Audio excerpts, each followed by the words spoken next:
I want to talk this morning about one particular item on our agenda, which has been raised by our constituents month in, month out for years, and that is the sight of people crossing the channel in unseaworthy vessels, risking their lives at the instigation of criminal gangs who are getting away with, in some cases, I think, manslaughter, if not murder, in what they're doing in taking people across the channel in patently unseaworthy vessels.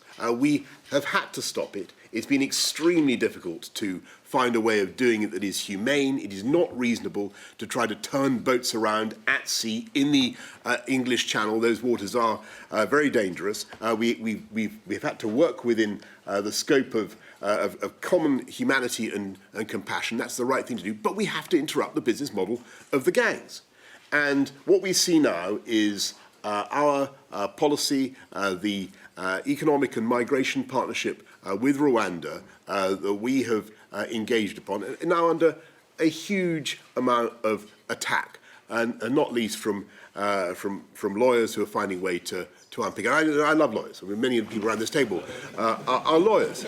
But there are even but let me put it this way, my dear friends and colleagues, there are even more people around this table whose ancestors, who aren't lawyers, who are engineers, but whose ancestors, whose immediate ancestors came to this country to seek a new life here. Many of us whose ancestors came in fear of their lives and fleeing persecution. And this is a government really unlike many others in the way that we represent that tradition of this country, that tradition of welcoming people, that tradition of allowing talent to come to this country. And what is happening with the attempt to undermine the Rwanda policy is that they are, I'm afraid, undermining everything that we're trying to do to support safe and legal routes for people to come to the UK and to oppose the illegal and dangerous routes. That is what we are trying to do. That is the essence of our policy.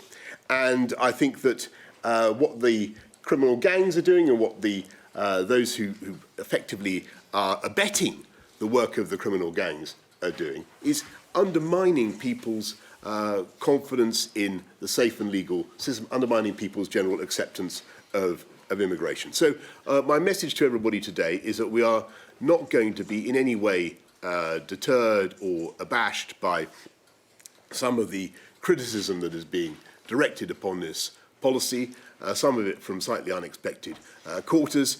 We are going to get on and deliver. And the objective is to ensure that we make that clear distinction that I think everybody can see is fair and reasonable between legal immigration to this country by safe and legal routes, which we support and uphold and protect because we all understand the benefits that it brings, and distinguishing that from dangerous and illegal cross-channel migration, which we intend to stop.